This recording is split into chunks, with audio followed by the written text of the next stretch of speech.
York Yankees have been, like we talked about in our last segment, the best team in the American League as we start the month of May. Been playing really good baseball. Things have been going well.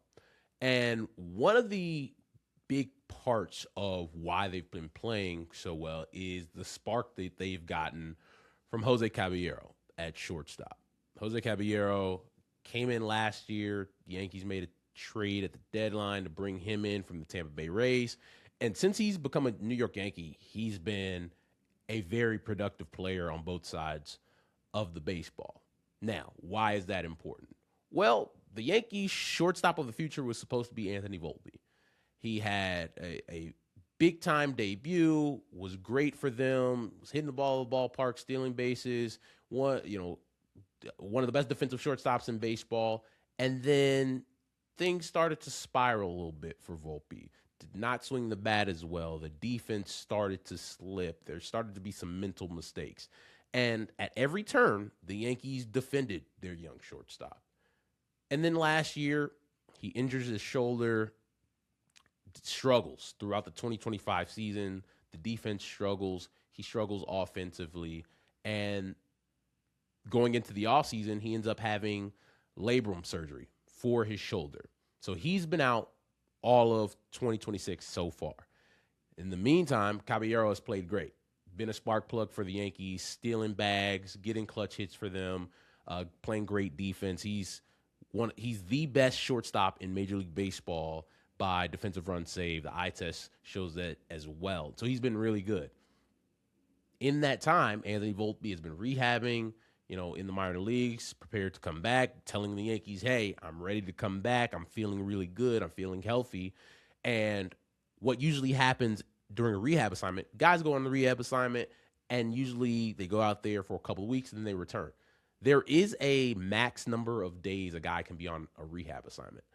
I believe it's 20 or 30 days, one of the two. And Anthony Volpe had reached the end of what that rehab period was. And the Yankees were just like, yeah, man, we know you're healthy. We're happy to hear that. We want you to just take it easy. Like, take your time. We're not going to rush this thing. And that date came over the weekend for them where they either had to put him, option him, or bring him to the big leagues. And they decided to reinstate him from the IL and optioned him to AAA. And what it showed is that the Yankees are saying, hey, man, if you play well, you are going to play for the New York Yankees. They did not say, hey, it was Anthony's job. We're just going to give him the job back, José Caballero. We know you've been playing well. We know you've been a spark for us, but you got to go. No. They said, look, Anthony, we love you.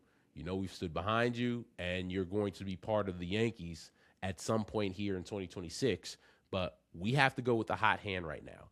And the hot hand is José Caballero. Not only is he playing good ball defensively, he's been a spark offensively. He provides an athleticism and speed factor that we don't have.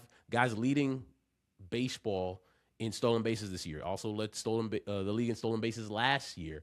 And so he brings that dynamic as well. And so I'm going to say good on the Yankees because I think it is important to your clubhouse and to your room to say, hey, the guy that's playing well plays on this team.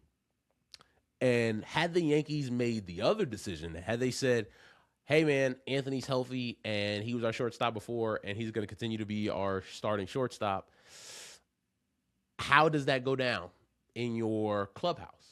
Now, it might not come out publicly where everybody's like, no, that's not supposed to be the guy. But behind the scenes, you probably have some guys that start to think and wonder like, hey, man, Caballero's been tearing it up for us, been playing good defense, been swinging the bat well. Like, that should probably be the guy.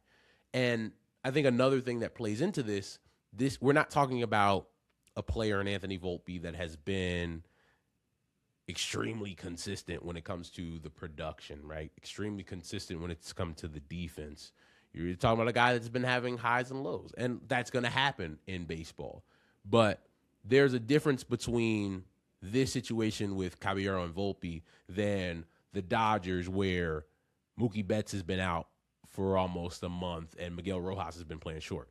when Mookie's healthy, he's going to be the starting shortstop for the Los Angeles Dodgers, right? There's no competition there between, Mickey Rowe and Mookie Betts. Mookie's coming back to be the shortstop, but that you're talking about an MVP, 4-time World Series winner, one of the best players in the sport. We're not saying that when we're talking about Anthony Volpe. So they're different types of situations. And so for José Caballero, he's been playing really well, right? Like, he's been a big part of the Yankees' success so far this season.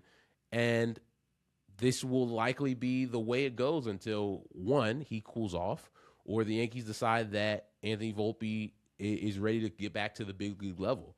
Who knows what that means for his future as the starting shortstop of the Yankees, because I think for them right now, if Caballero is going to be as strong defensively as he has been, and he has been phenomenal defensively at shortstop, around the big leagues, that's enough to keep you in the starting lineup. And he's also been able to add what he can do at the plate, what he could do once he gets on the bases, stealing bags. And so best player plays, and it should usually go that way. Does not always go that way. I can tell you that for a fact, not only in baseball, but in sports. Best player doesn't always play. The most productive guy doesn't always get to continue. And so for the Yankees, they decided for us to be the team that we want to be right now, we are going to go with the hot hand. And for them, that guy is José Caballero. Hey guys, thanks for watching this episode of The Relay with Russ Dorsey. Be sure to like the video and subscribe to the channel. And if you have a question for me, be sure to drop it in the comments below. And we'll catch you again here next time.